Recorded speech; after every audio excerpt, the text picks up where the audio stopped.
So mga sangkay, alamin po natin itong lumalabas kayong chismis, no? Sa usapang mga supporters na magkabila ang kampo.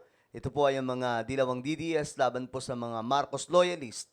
Ayon po kasi sa mga balitang lumalabas, nag-aaway-away daw po ngayon o nagkakagulo ang kampo mga sangkay ng mga dilawang DDS. So bakit kaya?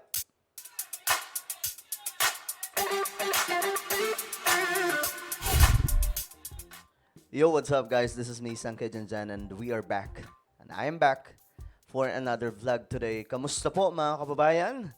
Okay, ayos lamang po tayo. Eto pag-usapan po natin mga Sankay. Masyado pong matunog ang chismis na ito ngayon. No? Kasi alam nyo naman mga Sankay, pagdating po sa politika, halos lagi pong involved yung mga Pilipino. Dalawa lang yan mga Sankay. Kung hindi po chismis ng mga artista, chismis po ng mga politiko. At ngayon mga sangkay, mayroon daw pong awayan na nagaganap no, sa pagitan ng pare-parehas mga dilawang DDS. Sila daw po yung nag-aaway-away. So, alamin po natin bakit kaya mga sangkay, no?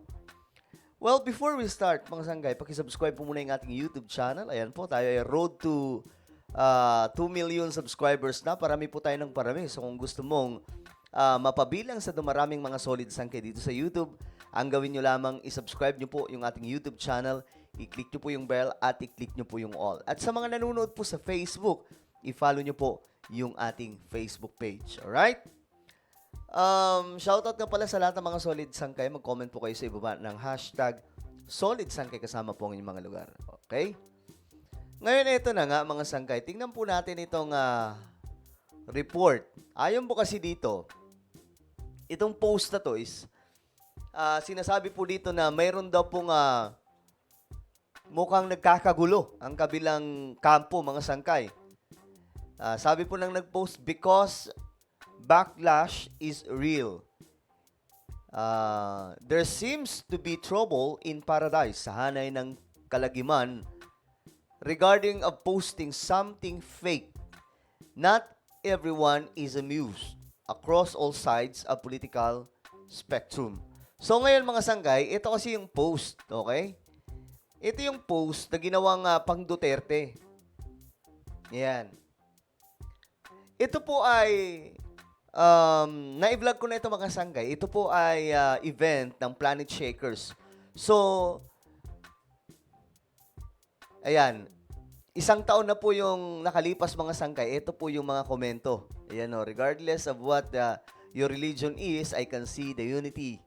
Cause in Jesus Christ, there is no religion. Well, glory to God. This concert is better than any pop concert because they are God worshiper, not some kind of immoral that shows nude and sexy evil desire. People should know that God is alive and not be deceived by other magical light that corrupts the mind of young souls. Thank you, Lord. So ito po yung video mga sangkay na ngayon kinalat po ng mga dilawang DDS. Ang ginawa po nila, pinalitan po nila yung tugtog. Ginawa po nilang pang Duterte yung tugtog mga sangkay. Pero ito yung original. Pakinggan po natin ha. Ito ay last year nangyari mga sangkay. Concert po ito ng Planet Shakers, isa pong Christian band doon po sa Cebu. To Jesus, He is everything you need. Just turn to Jesus. He is everything you seek. Just come to Jesus. Sarap, no?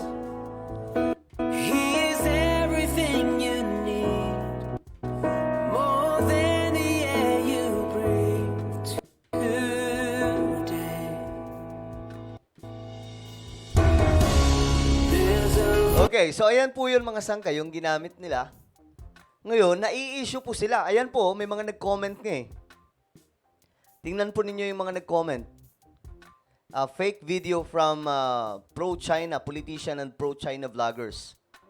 This video is now trending. Great shot. Red Fox. Ito pa. Ito pala yung nag-grab na scenes ng isang political group. Gamit na gamit ito ng mga DDS. Tama si BBM, grupo ng mga O, ayan, mga sangkay, marami po nag-comment, ha? Bakit kulay pink? Ingon DDS ilaha daw ni mga baka kunjud. Sabi naman nagko-comment. Ito ang original video at audio boss. Fake yung mga sinishare nyo. Oh, di ba? Ito ba yung inaangkin ng mga DDS na rally nila? Ginamit to ng DDS ang video nyo para masabing madami pumunta sa Cebu. O, ayan mga sangkay, nagkabukingan na, no? Ngayon, eto po, nagalit po yung isa sa mga supporters ni VP Sara. At dito na mga sangkay, nagkaroon na po ng mga pagtatalo-talo. Sino ba yung gumawa nun? May pinagalitan mga sangkay. At alam nyo, ang matindi dito, shinare po ito ng marami. Na mga kilalang tao, mga sangkay, ng supporter po ni PRRD. Si Belhica. Ang nakita ko si Belhica, si Jason sa sino pa ba yun? Mga sangkay. Marami sila eh. Hindi nila na-check kung ito nga ba ay isang totoong video o ito ay edited. Basta shinare lamang po nila. Tapos may mga caption pa po sila na nakaganon. O, ngayon, mga sangkay, huli sila. Ngayon, sabi po dito, to all my fellow DDS, please post responsibly naman. Alam mo sa sarili mong fake yun, pero inedit mo pa talaga. For what? Para kumita ka? It's either di ka talaga DDS, nagpapanggap ka lang para sirain kami or gusto mo lang talagang kumita. Yung inedit nitong si Betchay V. Sino ba si Betchay V? Yung intro ng video na inedit niya is fake. Planet Shakers concert ito. Pero the rest of the video is real from Cebu Rally talaga mismo. Walang masama sa gustong mag-content ng DDS, BBM dito sa FB para kumita kayo. But stop posting fake videos para lang kumita kayo. So binara po dito, mga sanggay, kumbaga itong taong to, honest supporter ni la PRRD. Teka lang, bakit kayo sinisira nyo yung mga Duterte? Alam nyo guys, to be honest, ito po talagang ginagawa nila ngayon, mga sangkay. No? Maraming beses na po nila ginawa yan, gaya po ng kay PBBM. Sumisingot daw po si PBBM ng pulburon. Nag-i-edit po sila. So, talagang ito po yung ginagawa nila ngayon, mga sangkay. Ang problema, nabibisto. Kita nyo na, mga sangkay. Nagkagulo sila. Ito yung mga nagko-comment. Oh, meron pong popcorn. Ilang beses na kasi nabisto, ayaw pa rin tumigil sa kagagawa ng fake video. Mga desperado na kasi paubos na ang supporter at naniniwala sa po nila. Ako mga sangkay, naniniwala ako na sa Facebook. Na-invade po nila yung Facebook, maliban sa YouTube yung Facebook. Kasi nga po, kayang-kaya pong dayain doon, lalong-lalo na po kapag marami kang troll. Marami na maniniwala. Ang ginagawa po nila, mag-post si PBBM, lahat po magre-react ng haha, yung nakakatawa. Diba? Mga sangkay, ganun po. Pero sa YouTube, hindi po sila ganun kagrabe. Siguro sa TikTok, well, iwan ko lang din, hindi masyado ako nagti-TikTok. Ngayon, mga sangkay, ito lang po talaga yung pumunta. Ayan po, tingnan nyo mabuti kung marami po yan. Yan lang po yan, mga sangkay, yung pumunta. Ayan o. Yan lang po. Kakaunti lang po talaga, hindi yung marami, hindi yung katulad. Ito, ang dami na ito, mga sangkay, diba? Tingnan nyo. Tingnan nyo yan. Gaano karami yan.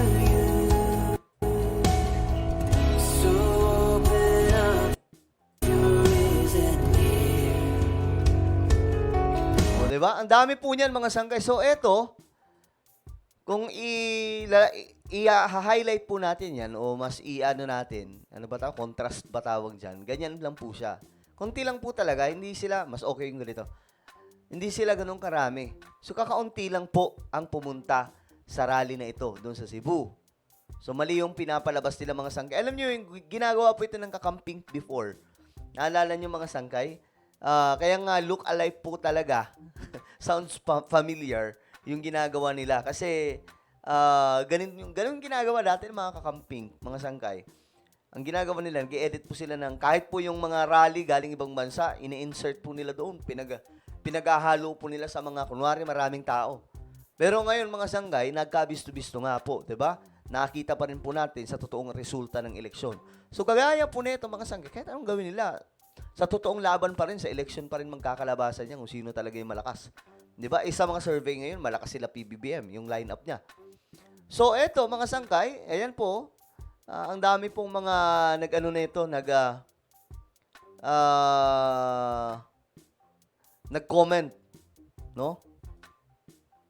Sabi ng isa, bakit sabi indignation meeting daw ito nila dating President Digong? Di ba? May pambihira.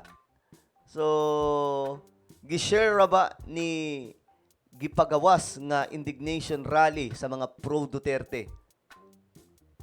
Grabe yung Planet Shakers. Ito ba yung ninakaw at ginawa ng fake news ng mga panatikong alipin ng Davao Dump Squad? Di na kayo nahiya sa Planet Shaker. Inedit daw po yung concert na Planet Shaker tapos sinabi niya na umattend sa rally niya. Di ba mga sangkay? So, bisto po sila. Kaya ngayon, nagkakaroon daw po ng pagtatalo-talo yung mga DDS. Sa bakit kayo ganyan? Masyadong halata, naabisto ka agad. O, di ba mga sangkay? Well, ano po ang inyong opinion? Just comment down below. Meron po tayong YouTube channel. Ito, i-subscribe niyo po ito. Ito ay Tatak Marcos Projects.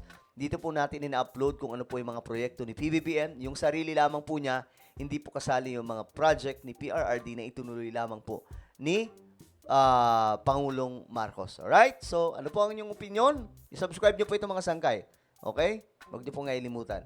So, ako na po ay magpapaalam. Mag-iingat pong lahat. God bless everyone.